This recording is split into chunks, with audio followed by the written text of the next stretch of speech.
ngeke ngahlala phansi ukusukuma yo izohlala lapha yo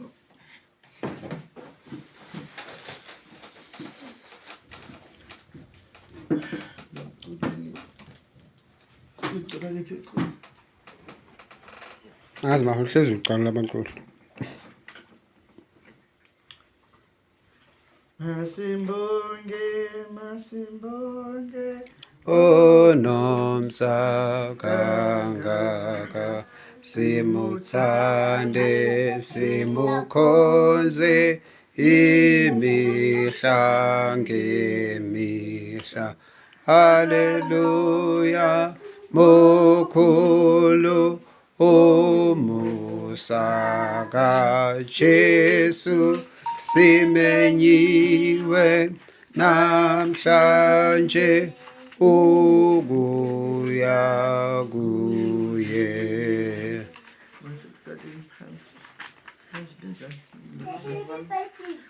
Number 66. Yizwa nini ilizwi elihle, vumelani abantwana ukuza kuye. Haleluya mokhulu umusa kaJesu simenyiwe namhlanje ukuya kuye. Wabafela ngokufa okubi, bakhululwe egoneni bahambe kahle. Haleluya mokhulu umusa kaJesu simenyiwe namhlanje ukuya kuye. Useduze nakubona abanobuntwana abahole endleleni yokuya ekhaya. Haleluya mokhulu umusa kaJesu simenyiwe namhlanje ukuya kuye.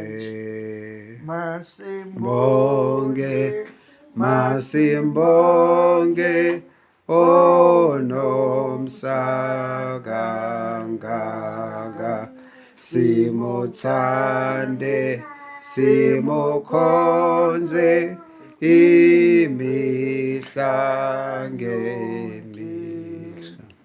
Haleluya mokhulu umusa kaJesu simenyiwe namhlanje ukuya kuye. Siyabonga namhlanje, sibonga uNkulunkulu kade simbonga ngakho konke ngeSunday yokugcina ku-2025. Yagcina kuyi-birthday kamalume. Siyahalalisa sithi uNkulunkulu abe naye abe nathi kuloko esikwenzile okuncane. Sokhumbula i-birthday yakhe ngoba ngaso sonke isikhathi iyakhohlweka ngoba suke sidla amakhekhe ange-birthday okanye sihambile i-date ingabi nge-weekend ibe phakathi kweviki. ikhohlweke, kodwa namhlanje uNkulunkulu wenzile ukuthi ngikhumbule ize bengenalutho ngenamali, kepha nako etafuleni kukhona okukhona. Ngakho siyambongela ukuthi afike kulo nyaka, njengoba futhi siloko sicelebrate ukuzalwa kwenkosi yethu Jesu Kristu. Manje naye siyacelebrate ukuzalwa kwakhe. Siyambonga uNkulunkulu ngathi angasenza sibe munye, umoya wokulwa ungabibikho, sibe nokuthula ngaphakathi kwethu, nabantwana nami nawo wonke umuntu okhona phakathi kwendlu. Siyabonga, amen. Amen. Isho ukuthi umalume ungifiselayo. Sibahle, ngicela uthethe ubeke lapha. Unzile nanamanzi ngebhodlela. Khuluma phela sisi. Khuluma kumalume ukuthi happy birthday malume, happy birthday yakho malume. Happy birthday malume. Thank you. Ngizwe namanzi. Balandi basini asiyibhodleleni ekhaya. Happy birthday Baba. Thank you. Ngisela kodwa impilo impumelelo injabulo ukuthula qhubeke njalo emazini uNkulunkulu akugcine ngaso sonke isikhathi. Amen. Nami ngiyakubongela ukuba ufike kule minyaka uNkulunkulu asasigcinile, siloko siphikelele angakhanyisa indlela zakho, ube sekhanyeni, uphumelele kukho konke okwenzayo. Nalapho usazohamba uye eThekwini, uNkulunkulu akuhambise kahle, ngegama lenkosi uJesu, amen. Amen. Sibahle.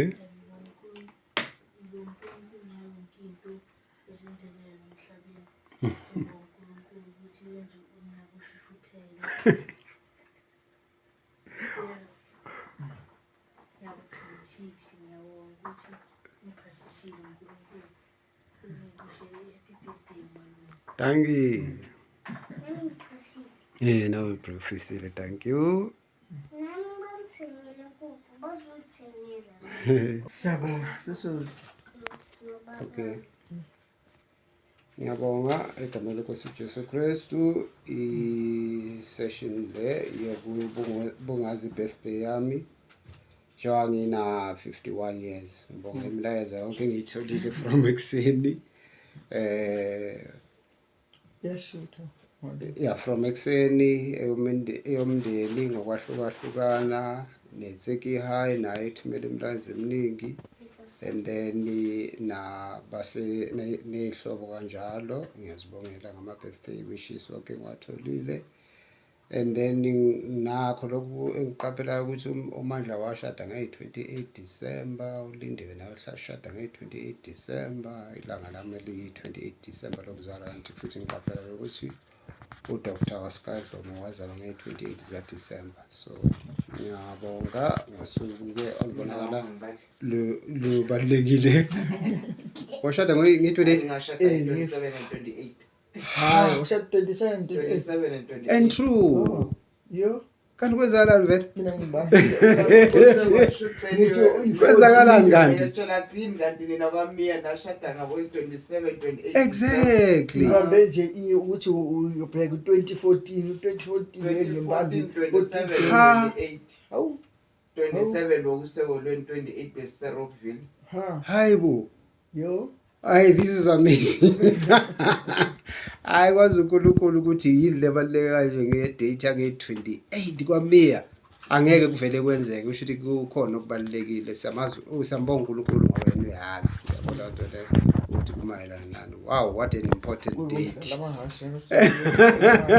What an important date. Okay. No, bengibonga lokho nje kuphela. Unyaka awubangamuhle nhlobo from the beginning to the end. And then sizoloko siphikelele njalo ukuthi size sithole unyaka ongcono nomusha ongcono ngayo yonke indlela. lapha eDurban kuzoba nesithukuthezi, ngizoba ngingedwa because icebo lokuthi sithole abafundi ukuthi kube yibona abahlala eflatini kwaba ukuthi so that njalo ngoDisemba or ngoJanuwari sizokwazi ukusebenzisa iflat ukuthi sivakashe kulo. Manje mase ngizithola futhi-ke sengizoba ngedwa lapha eflatini kubuhlungu akukho mnandi, kodwa-ke ngoba neflat ifanele linakwe libheke ukuthi mhlambe linjani because ama-maintenance especially uqalishisela abantu nokuthi lingahlali the whole 2 months li-empty because khona abantu abahlezi bebhekile benamehlo bebona. So kuyangiphoqa ukuthi ngiye, kanti bese kukhona nje okukhulu ukuthi ngivele ngiyeke nokuya kwalapho eDurban because sonke lesikhathi bengazi ukuthi sizoya khona sithathe nomfana kodwa kusenzekanga-ke. So ngiphoxekile, kodwa-ke akukho engakwenza, but-ke ngizohamba kahle and then uNkulunkulu uyalazi icebo nalo ngalokho. But-ke nisale kahle-ke nani nibungaze kahle, uNkulunkulu asilekelele sonke egameni namandla lenkosi Jesu Kristu. Engifisayo mina ngikithi nje yikho khona ukuthula ngokwesimo noma ngesakhiwo ngokokudalwa uNkulunkulu, where the parents are elders and all the importances of all categories in the family household as set by God, so that yonke into izoba neharmony ngokuhlonipheka kwama-structures as given by God. Ngiyabonga kakhulu egameni lenkosi Jesu Kristu, amen.